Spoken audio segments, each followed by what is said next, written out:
Opa, salve, salve, beleza? E aí, tá tudo certo com vocês? Bom, galera, ainda não totalmente recuperado da garganta, mas aqui nesse vídeo para falar do excelente empate do Internacional contra o Flamengo. Os destaques em campo, o novo titular, a estratégia do Mano Menezes, jogadores que merecem uma referência e, claro, também querendo saber a tua opinião a respeito do que aconteceu no Rio de Janeiro. Mas antes, vem aqui no canto da tela, te inscreve, comentário aqui embaixo após o vídeo, curtiu, dá o joinha e clica no sininho pro YouTube te avisar de conteúdo novo por aqui, certo?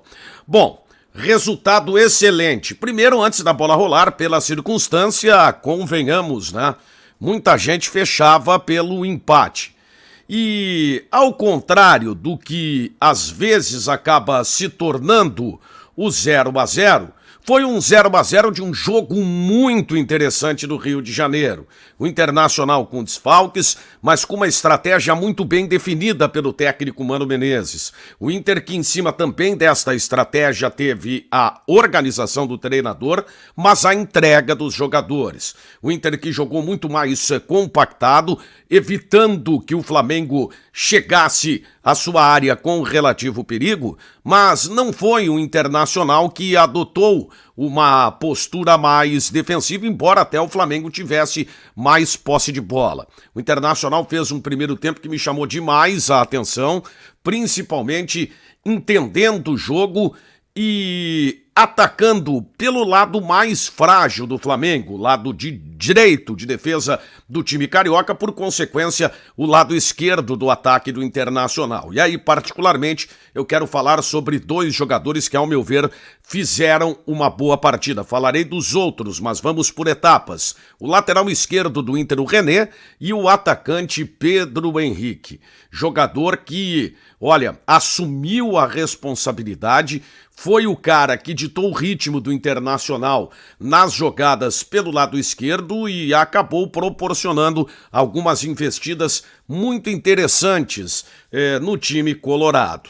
Mas ampliando esse leque, em cima desta estratégia do Inter, que foi a mais correta em virtude também dos desfalques. O Inter teve o seu meio de campo mexido, e aí Lisiero e Edenilson acabaram recebendo uma oportunidade. Sobre esses dois jogadores, Lisiero fez uma boa partida, embora tenha cometido um erro que por pouco não determinou o gol do time do Flamengo numa bola que foi perdida no meio, e aí o time rubro-negro acabou respondendo com muito perigo a meta do goleiro Kehler.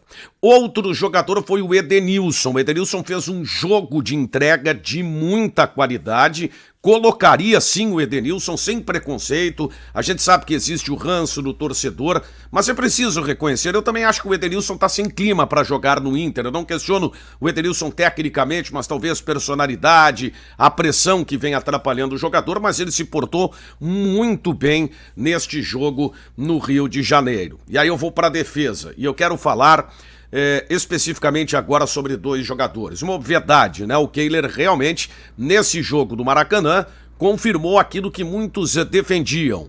É dele a camisa titular do gol colorado. Olha, ele fez no mínimo 4 defesas de uma certa exigência, de reflexo do goleiro, de agilidade, sem contar que é um goleiro muito mais seguro na saída de gol. Isso acaba credenciando realmente o Kehler a ser o novo titular do gol do Inter e não vejo nenhum tipo de problema em uma mudança, mesmo que o Daniel, até pouco tempo, tenha sido o titular da posição. E um jogador que fez uma partida impecável. Tô falando do argentino Mercado. Esse jogador jogou demais. Uma atuação realmente que chamou a atenção pelo excelente nível apresentado pelo argentino nesta partida do Rio de Janeiro. Bom, aí teve uma necessidade de mudança no time do Inter. E quando eu falo sobre o grupo do Internacional, muitos colorados ficam bravos, mas, gente, e essa é uma situação que, claro, o Inter teve desfalques, isso pesa para qualquer grupo, mas a gente nota a diferença entre um e outro. Vidal e Cebolinha e outros jogadores acabaram entrando no time do Flamengo. O Internacional teve o Lucas Ramos, teve o Estevão, depois acabou entrando um jogador que, ao meu ver, realmente até agora não mostrou a que veio, que é o Brian Romero. Acho um jogador com muitas deficiências técnicas, não tem me agradado as atuações dele com a camisa do Internacional, né? E o Inter, com a necessidade de mudança, e aí eu insisto na questão do grupo, ele acabou tendo dificuldades no jogo do meio do segundo tempo até o seu final, permitindo que o Flamengo chegasse mais no campo colorado. Depois veio uma outra mudança também do técnico Mano Menezes, que ela foi extremamente importante, né? Mas vejam só, a saída do Pedro Henrique, ela desmanchou a saída de bola, o avanço do Internacional, melhor dizendo, pelo lado esquerdo. O Inter deixou de atacar à medida que perdeu o jogador que vinha fazendo uma excelente partida. E aí, claro, isso desestruturou um pouco o time do Inter e houve a necessidade de novas mudanças e um jogador que mais uma vez apareceu bem na partida e que é um atleta que antes dessa sua última lesão tinha feito poucos jogos de retorno ao time colorado e olha, tinha ido muito bem. Eu até cheguei a falar isso quando o Rodrigo Moledo ressurgiu no time colorado. Esse jogador realmente, não fosse a questão das constantes lesões, ele seria titular absoluto da zaga colorada. Jogador que, mais uma vez, numa necessidade, acabou aparecendo e bem, dando segurança defensiva ao Inter. Aí, claro, mas o Flamengo jogou bola na área do Inter. Gente, esse foi o jogo. O Internacional não conseguiu mais atacar com a qualidade que atacava quando tinha Pedro Henrique e Alemão, por exemplo. E aí, com as mudanças no ataque, com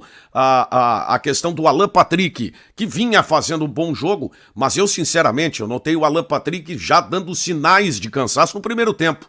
E isso é um tanto quanto preocupante. E aí o Inter perdeu esta capacidade de chegar mais à área do Flamengo. E com isso acabou ficando mais resguardado, mais recuado. O Flamengo chegou mais, mas um Flamengo que abusou muito mais da bola aérea. O Flamengo é um time que tem muita qualidade, mas ele também precisa da disciplina tática. Os jogadores do Flamengo não faziam aquela recomposição que normalmente um time costuma fazer. O Internacional deu aula sobre isso, até mesmo pela circunstância da partida. E isso levou o Internacional a aproveitar essas chegadas pelo lado esquerdo que eu tinha falado, com o Pedro Henrique, até o Alemão aparecendo por ali, o René, enfim. Olha, gente, foi um 0-0, no final do jogo até foi um sufoco, o Flamengo alçando bola na área do Internacional, mas foi um jogo de muita qualidade e, acima de tudo, um ponto que o Inter tem que saber valorizar. Vocês me acompanham aqui, sabem